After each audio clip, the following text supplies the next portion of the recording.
High viewers, నా పేరు Prasad. Welcome to Prasad tech vision. Friends, మనం ఈ వీడియోలో ఆర్డినో బోర్డ్‌కి సంబంధించి బేసిక్ ప్రాజెక్ట్ అయిన ఫస్ట్ ప్రాజెక్ట్ బజర్ బ్లింకింగ్ గురించి చూస్తున్నాం. అంటే బజర్ ఒక సెకండ్ ఆన్ అయ్యి, ఒక సెకండ్ ఆఫ్ అవుతుంది. బీప్, బీప్, బీప్ అనే శబ్దాన్ని ఇస్తుంది. సో, దీనికి ప్రోగ్రామ్ మనం ఎలా రాయాలి, ఒక స్కెచ్‌ని అలాగే ఎలా అప్‌లోడ్ చేయాలి, దాంతో పాటుగా ఏ పిన్స్ ఎలా ఇన్సర్ట్ చేయాలి అనే దాని గురించి మాట్లాడుతున్నాం. స్టెప్ బై స్టెప్ ఈ వీడియోలో ఎక్స్‌ప్లెయిన్ చేస్తాను. ఫ్రెండ్స్, నా తరపు నుంచి చిన్న రిక్వెస్ట్, ఈ వీడియోనైతే హైయర్ అథారిటీస్‌కి వెళ్ళే వరకు షేర్ చేయండి. ఎందుకు అనంటే, ఈ స్క్రీన్ రీడర్ హెల్ప్‌తో మేము ఎటువంటి కాంపిటేటివ్ ఎగ్జామ్స్ అయినా రాయగలం అని తెలియడం కోసం, అలాగే ఒక స్క్రీన్ రీడర్ హెల్ప్ ఉంటే ఎటువంటి జాబ్‌నైనా సరే బాధ్యతతో నిర్వర్తించగలం అని తెలియజేయడం కోసం, ఈ వీడియోనైతే హైయర్ అథారిటీస్‌కి వెళ్ళే వరకు దయచేసి అందరూ కూడా షేర్ చేయండి. నేను మీకు చేసే రిక్వెస్ట్ ఇదొక్కటే. ఫ్రెండ్స్, మనం ముందుగా ఈ వీడియోని స్టార్ట్ చేద్దాం. ఫ్రెండ్స్, నేను ఇక్కడ ఒక స్కెచ్ రాసి ఇక్కడ పేస్ట్ చేసేసాను. రాయడం లేట్ అవుతుంది కాబట్టి డైరెక్ట్‌గా రాసిన దాన్ని మీకు ఎక్స్‌ప్లెయిన్ చేస్తాను. అలాగే ఇక్కడ మనం రాసిన ప్రోగ్రామ్‌ని ఆర్డినోకి సంబంధించిన దాంట్లో స్కెచ్ అని అంటాం ప్రొఫెషనల్ లాంగ్వేజ్‌లో. ఇక్కడ మనం ముందుగా చూసుకున్నట్లయితే ఫస్ట్ వర్డ్ ఐఎన్‌టి, ఇంట్ అంటారు. ఇది ఇంటిజర్ అని అంటారు ప్రొఫెషనల్ లాంగ్వేజ్‌లో. సో, ఈ ఇంట్ అనే పదం మనకెందుకు యూజ్ అవుతుంది అనేది ఇక్కడ ఒకసారి ఒక లైన్ మొత్తం చూసి ఎక్స్‌ప్లెయిన్ చేస్తాను. INT buzzer pin is equal to 9 అని ఉంది కదా! ఇక్కడ మనం ఏం చేస్తున్నామంటే, ఆర్డినో బోర్డ్‌లో 9వ నంబర్ పిన్ ఎటువంటి పేరు లేదు. ఆ 9వ నంబర్ పిన్‌కి బజర్ పిన్ అనే పేరుని పెట్టు అని చెప్పేసి ఉపయోగపడడానికి కోసం ఈ వర్డ్ రాసి మనం ఈ విధంగా రాయడం అయితే జరిగింది. అలాగే దీంతో ఇంకో ఉపయోగం ఉంది. ఈ ఐఎన్‌టి అని రాయడం వల్ల మనం ఈ ప్రోగ్రామ్ ఏదైతే ఉందో ఇది మొత్తం చేంజ్ చేయకుండా, ఇప్పుడు 9వ నంబర్ పిన్ బోర్డ్‌లో వర్క్ అవ్వట్లేదు, లేదా ఒక చోట నుంచి ఇంకో చోటకి మార్చాలి అని అనుకుంటున్నాం అనుకోండి. ఈ INT buzzer pin is equal to 9 అని రాసాం కదా! INT integer buzzer pin is equal to 9 అనేదాన్ని 9 నంబర్ తీసేసి జస్ట్ 5 నంబర్ పిన్‌లో ఇన్సర్ట్ చేయాలి అనంటే, 5 నంబర్ పిన్‌లో ఇన్సర్ట్ చేయడం కోసం 9 నంబర్ తీసి 5 అని రాస్తే, ఇక్కడ ప్రోగ్రామ్ మొత్తం ఆహ్, కదపకుండా మనం ఓన్లీ 5 నంబర్ రాసేసి మారిస్తే సరిపోతుంది. 9 తీసి 5 పెడితే సరిపోతుంది. లేదా 5 తీసి 9 పెడితే సరిపోతుందనమాట. సో, ఆ విధంగా 2 రకాలుగా యూజ్ చేసుకోవడం కోసం మనం ఈ ఐఎన్‌టి ఇంటిజర్ అనే పదాన్ని యూజ్ చేస్తాం వర్డ్‌ని. ఇక్కడ దాని తర్వాతది చూద్దాం. వైడ్ సెటప్ అని ఉంది కదా! ఈ వైడ్ సెటప్ అనేది వర్డ్ ఏంటంటే, మనం ఎటువంటి డేటా ఆర్డినో బోర్డ్‌లో సేవ్ చేయదు. అలాగే ఎటువంటి డేటాని మనకి రిటర్న్ ఇవ్వదు. ఒక్కసారి మనం ఏదైతే ఒక వర్క్‌నిచ్చామో ఆ వర్క్ సెట్టింగ్స్‌ని పూర్తి చేసి ఆగిపోతుందనమాట. బోర్డ్ ఆన్ అయినప్పుడు ఒక్కసారి చేసి ఆగిపోతుంది. దానికోసం మనం ఇక్కడ వైడ్ సెటప్ అని రాసాము. సో, నెక్స్ట్ లైన్ చూద్దాం. Pin mode buzzer pin output అని ఉంది కదా! పిన్ మోడ్ అంటే మనం ఇక్కడ అవుట్‌పుట్ కరెంట్ ఇవ్వడం కోసం మనం ఒక డ్యూటీని ఇస్తున్నాం అన్నట్టు ఈ లైన్ ఉద్దేశ్యం. సో, ఇక్కడేంటంటే పిన్ మోడ్ అనేది ఒక డ్యూటీనివ్వడం. అలాగే బజర్ పిన్ అనేది మనం 9వ నంబర్ పిన్ రాసాం కదా! 9 అని నంబర్ ఏసాం కదా! సో, ఆ బజర్ పిన్ అనేది ఒక పేరు పెట్టాం కదా! ఆ బజర్ పిన్ నుంచి అవుట్‌పుట్ ఇవ్వు కరెంట్‌ని అని చెప్పేసి డ్యూటీ ఇస్తుందనమాట. సో, ఇక్కడ అవుట్‌పుట్ ఇవ్వడం ద్వారా 5 వోల్ట్ అవుట్‌పుట్ ఇవ్వడం ద్వారా ఆ బజర్ అయితే మనకి సౌండ్ చేస్తది. సో, ఇక్కడ ఈ లైన్ దీనికోసం యూజ్ చేస్తాం. ఇక్కడ రైట్ బ్రాకెట్ పెట్టి కింద ఒక లైన్ గ్యాప్ ఇచ్చాం. ఇక్కడ వైడ్ లూప్ అని ఉంది కదా! ఈ వైడ్ లూప్ అనేదేంటి అనంటే, మనం ఒక వర్క్ బీప్ అని వచ్చి ఆగిపోవడం కాదు కదా మన బజరు. పదే పదే బీప్, బీప్, బీప్ అనే శబ్దాన్ని చేయాలి.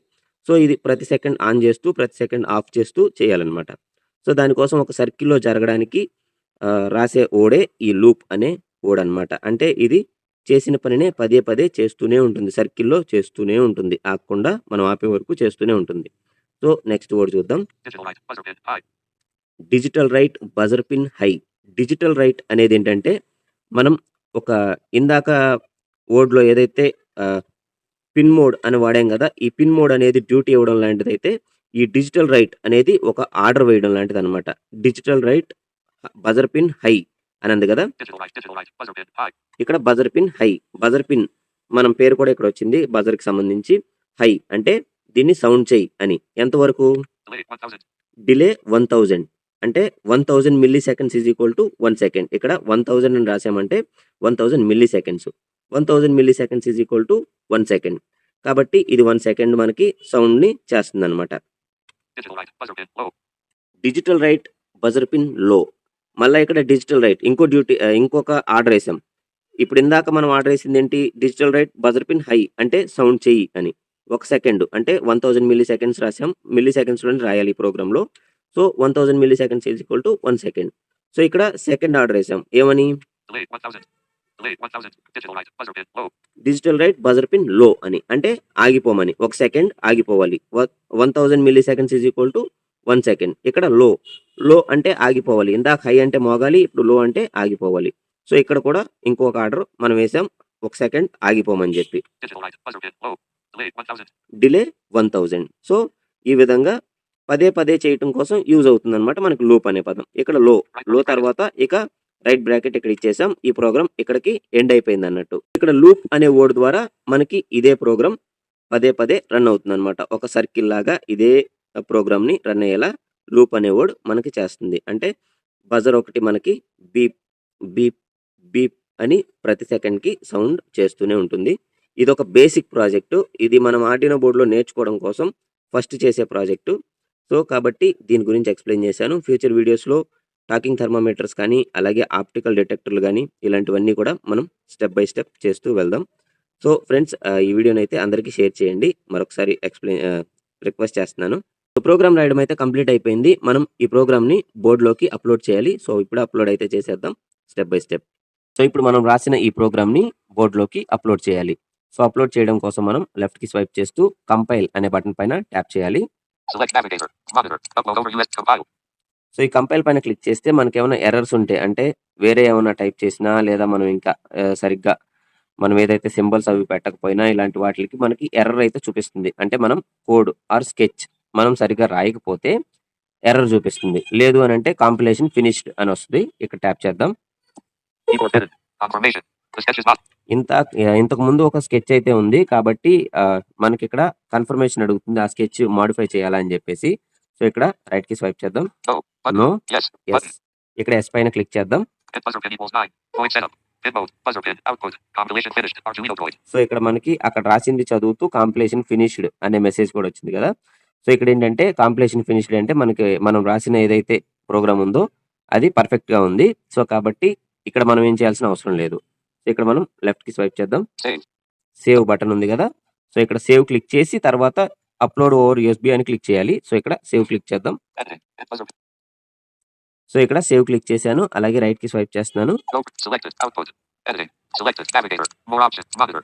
Upload over US. లెఫ్ట్ కి స్వైప్ చేస్తూ అప్లోడ్ ఓవర్ యూఎస్బీ అని ఉంది కదా. ఈ యూఎస్బీ పైన క్లిక్ చేస్తున్నాను. Output. Arduino Droid on top. Allow Arduino Droid to access Arduino on bottom. ఇక్కడ Arduino droid application Arduino board ని యాక్సెస్ చేయాలని అడుగుతుంది. సో ఇక్కడ ఓకే క్యాన్సిల్ ఉంది. ఇక్కడ ఓకే క్లిక్ చేద్దాం. Cancel. OK. Button. Hit buzzer pin equals 9. Void setup. Pin mode. Buzzer pin. Output. Void loop. Digital right. Buzzer pin. High. Delay 1000. Digital right. Buzzer pin. So Low. Double tap. మళ్ళా ఒకసారి click చేద్దాం. Upload over USB పైన. Compile. Save. Compile. Upload over USB. Sketch uploaded. Arduino Droid. Thank you. So ఇక్కడ మనకి sketch uploaded Arduino droid అని వచ్చింది కదా. So ఇక్కడ మనకి మన స్కెచ్ అయితే అప్లోడ్ అయిపోయింది. ఇక్కడ మనకి చిన్న డైలాగ్ బాక్స్ వచ్చింది. Subscribe button. There is nothing more constant than so change. ఇక్కడ మనకి సబ్స్క్రిప్షన్ గురించి అడుగుతుంది అప్లికేషన్. దీన్ని ఇగ్నోర్ చేసేయండి, బ్యాక్ వచ్చేయండి. సో ఫ్రెండ్స్, మనం ప్రోగ్రామ్ రాయడం కంప్లీట్ అయిపోయిన తర్వాత ఈ బోర్డులోకి ప్రోగ్రామ్ అయితే అప్లోడ్ చేసాం. ఇదే ఆర్డినో బోర్డు. సో ఇక్కడ మనం చూస్తున్నట్లయితే 2 పిన్స్ కనిపిస్తున్నాయి. ఒకటి వచ్చేసి మనం ప్రోగ్రామ్ అప్లోడ్ చేయడానికి ఏదైతే పాత ప్రింటర్స్ కి ఫీమేల్ పిన్ వస్తుంది కదా, అలాంటిదే. సో ఈ మేల్ పిన్ ఇన్సెట్ చేసి టైప్ బి పిన్ అని అంటారు దీన్ని. సో ఈ పిన్ ఇన్సెట్ చేసి మనం ఈ ప్రోగ్రామ్ అయితే బోర్డులోకి అప్లోడ్ చేస్తాం. సో ఇక్కడ ఒకసారి క్లిక్ చేస్తే ఇలా పిన్ ఇన్సెట్ అయిపోతుంది. సో సెకండ్ పిన్ కనిపిస్తుంది కదా, రౌండ్ పిన్. ఇది DC బ్యారల్ జాక్ అని అంటారు.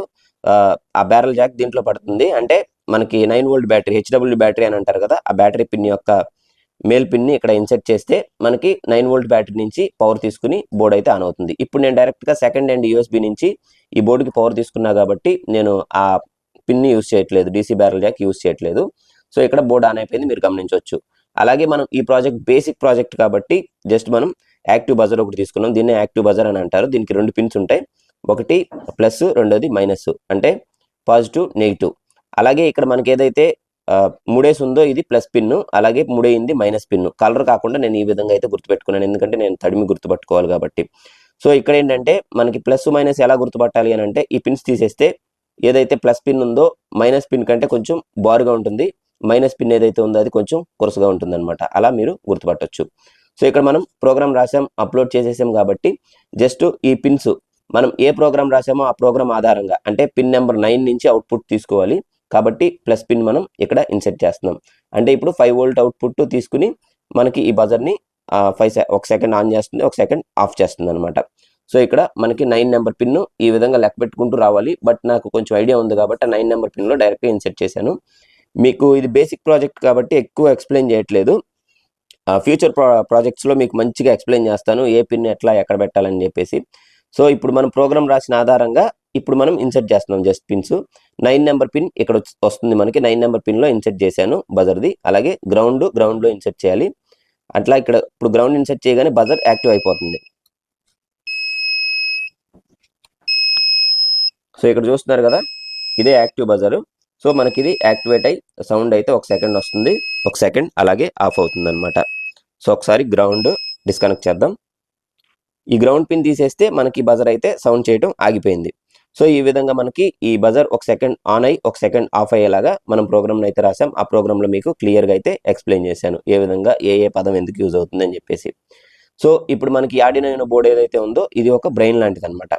సో మనం ఏదైతే ప్రోగ్రామ్ రాసామో ఇప్పుడు పిన్ నెంబర్ 9లోనే ఇన్సెట్ చేసాం. 9 నెంబర్ ప్రోగ్రామ్ రాసాం. సో 9 నెంబర్లో రాసినప్పుడు ఆ 9 నెంబర్లోనే ఇన్సెట్ చేయాలి. ఆ 9 నెంబర్ కాకుండా వేరే దాంట్లో ఇన్సెట్ చేస్తే ఇప్పుడు ఈ ప్రోగ్రామ్ సక్సెస్ అవుతుంది అనమాట. ఉదాహరణగా పిన్ నెంబర్ 10లో పెడుతున్నాను. ఇక్కడ 10లో ఇన్సెట్ చేశాను ఆ పిన్ని. అలాగే గ్రౌండ్ ఇస్తున్నాను. ఇక్కడ గ్రౌండ్ ఇచ్చాను, అయినా కూడా మనకు అది యూజ్ అవ్వలేదు. ఇప్పుడు పిన్ నెంబర్ 9కి చేంజ్ చేస్తే జస్ట్ మనకి బజర్ యాక్టివ్ అయిపోతుంది. సో ఇప్పుడు ఏంటంటే మనకి ఏ పిన్లో అయితే రాసామో ఆ పిన్లోనే మనం కరెక్ట్గా ఇన్సెట్ చేస్తేనే ప్రోగ్రామ్ మనకి సక్సెస్ అవుతుంది. అలాగే ఇప్పుడు పిన్ నెంబర్ 9లో ఇన్సెట్ చేశాను. దీనికి 2 గ్రౌండ్స్ ఉంటాయి. ఒక గ్రౌండ్లో ఇన్సెట్ చేశాను, అలాగే సెకండ్ గ్రౌండ్లో ఇన్సెట్ చేశాను, అయినా కూడా మనకు వర్క్ అవుతుంది అనమాట. గ్రౌండ్ కాకుండా వేరే దగ్గర ఇన్సెట్ చేస్తే వర్క్ అవ్వదు. అంటే ఇప్పుడు దీని అర్థం ఏంటంటే ఇప్పుడు ఈ 5 వోల్ట్ పిన్ ఏదైతే అంటే 5 వోల్ట్ మనకి అవుట్పుట్ ఇస్తుంది.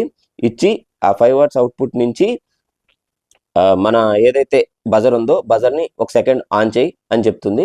అలాగే తర్వాత మరొక సెకండ్ ఆఫ్ చేయి అంటే 2 రాసాం కాబట్టి చేస్తుంది అనమాట. సో ఇదే లూప్ అనే పదం యూస్ చేసుకుని మనకి పదే చేస్తుంది. సో ఇక్కడ ఏంటంటే మనం జస్ట్ ఈ గ్రౌండ్ పిన్ ఏదైతే ఉందో ఈ గ్రౌండ్ పిన్లో ఇన్సెట్ చేస్తేనే మనకి ప్రాజెక్ట్ పూర్తవుతుంది. మనకి 5 వోల్ట్ బజర్కి ఏదైతే పవర్ వచ్చి గ్రౌండ్లోకి వస్తేనే ఆ పవర్ వస్తుంది. అలాగే బజర్ కూడా సౌండ్ ఇస్తుంది. అలాగే మనం ఈ గ్రౌండ్లో ఇన్సెట్ చేయకపోతే సౌండ్ రాదు. ఇప్పుడు ఇన్సెట్ చేయలేదు, సౌండ్ రావట్లేదు. జస్ట్ ఇన్సెట్ చేశాను, సౌండ్ వస్తుంది. సో మనం రాసిన ప్రోగ్రామ్ ఏంటి 9 అనే పిన్ ఒక ఖాళీగా ఉంది. దాని నుంచి అవుట్పుట్ ఇచ్చి బజర్ని సౌండ్ చేయని అన్నాం. సో గ్రౌండ్ కూడా పెట్టాం కాబట్టి గ్రౌండ్ నుంచి అక్కడికి వెళ్ళిన పవర్ మళ్ళీ గ్రౌండ్కి వస్తుంది కాబట్టి అప్పుడు మనకి బజర్ సౌండ్ చేస్తుంది. అలాగే మనం రాసిన ప్రోగ్రామ్ ఆధారంగా ఒక సెకండ్ ఆన్ అవుతూ ఒక సెకండ్ ఆఫ్ అవుతూ ప్రోగ్రామ్ అయితే రన్ అవుతుంది అనమాట. పదే అదే పని చేస్తుంది లూప్ అనే పదంతో. సో ఇది మనకి ఈ ప్రాజెక్ట్ రిలేటెడ్. మనకి ఆప్టికల్ డిటెక్టర్ కానీ ఇట్లాంటివన్నీ కూడా మంచి వీడియోస్ ఫ్యూచర్ వీడియోస్లో నేను మీకు చూపిస్తాను, క్లియర్గా ఎక్స్ప్లెయిన్ చేస్తాను. సో ఇది బేసిక్ ప్రాజెక్టే కాబట్టి ఎక్కువ ఎక్స్ప్లెనేషన్ అవసరం లేదు. సో ఇంతవరకు సరిపోతుంది. నేను రాసిన ప్రోగ్రామ్ మీకు కూడా డిస్ప్లే అవుతుంది కాబట్టి డైరెక్ట్గా ప్రోగ్రామ్ చూసి రాసి మీరు ఒకసారి టెస్ట్ చేయొచ్చు. సో ఫ్రెండ్స్ ఇది ఈ విధంగా మనం ఒక బజర్ని ఒక సెకండ్ ఆన్ చేస్తూ ఒక సెకండ్ ఆఫ్ చేస్తూ చేసే ప్రాజెక్టు. ఇది బేసిక్ ప్రాజెక్టు. దీన్నే ఎల్ఈడి లైట్ ఆన్ అయ్యి ఆఫ్ అయ్యేటట్లు కూడా చేసుకోవచ్చు. అది కూడా ఫ్యూచర్ వీడియోస్లో చూద్దాం. స్క్రీన్ రీడర్తో ఆర్డినో బోర్డ్కే ప్రోగ్రామ్ రాయగలిగే మేము ఆన్లైన్ ఎగ్జామ్ రాయలేమా? అలాగే స్క్రీన్ రీడర్తో మేము ఎటువంటి జాబ్నైనా సరే బాధ్యతతో నిర్వర్తించగలం. ఉన్న కొద్ది మాకు ఎంప్లాయ్మెంట్స్ తగ్గిపోతున్నాయి. ఎంప్లాయ్మెంట్స్ పెంచి మా ప్రతిభకు తగ్గ గుర్తింపిస్తారని కోరుకుంటున్నాం. స్క్రైబ్ పై డిపెండ్ అయ్యి ఎగ్జామ్స్ రాసుకునేవారు మాత్రం హ్యాపీగా క్వాలిఫై అయిపోయి వారి జాబ్ని వారు చేసుకుంటున్నారు. సో ఫైనల్గా నేను చెప్పేది ఏంటంటే మా కాంపిటేటివ్ ఎగ్జామ్స్ని సొంతగా స్క్రీన్ రీడర్తో చదివి రాసుకుంటే ఎవరి టాలెంట్ ఏంటి అనేది తెలుస్తుంది. దాంతోపాటుగా జాబ్ వచ్చిన తర్వాత ఎంత బాధ్యతగా మేము జాబ్ని నిర్వర్తించగలుగుతున్నాం అనేది కూడా మీకు అర్థమవుతుంది. మా ప్రతిభ మీకు తెలుస్తుంది. సో ఫ్రెండ్స్ ఈ వీడియోని హయ్యర్ అథారిటీస్కి వెళ్ళే వరకు షేర్ చేయండి. షేర్ చేస్తే మేము హ్యాపీగా కాంపిటేటివ్ ఎగ్జామ్స్ మా సొంతగా చదివి మేము రాసుకుని జాబ్ని బాధ్యతగా నిర్వర్తించగలం. అలాగే మాకు ఎంప్లాయ్మెంట్ పెరిగే అవకాశం ఉంటుంది. సో ఫ్రెండ్స్ ఇదే విధంగా నేను మరెన్నో ప్రాజెక్ట్స్ని ఈ బోర్డుతో చేయగలను. కాబట్టి ఫ్రెండ్స్ ఈ వీడియోని హయ్యర్ అథారిటీస్కి వెళ్ళే వరకు షేర్ చేయండి. అలాగే ఈ వీడియో మీకు నచ్చినట్లయితే లైక్ చేయండి. మరింత మంచి ప్రాజెక్ట్స్ ఫ్యూచర్ వీడియోస్లో చేస్తాను కాబట్టి మీకు ఈ వీడియో నచ్చినట్లయితే సబ్స్క్రైబ్ చేసి అలాగే మీరేమైనా చెప్పాలి అని అనుకుంటే కామెంట్ సెక్షన్లో తెలియజేయండి. Thanks for watching and thanks to all.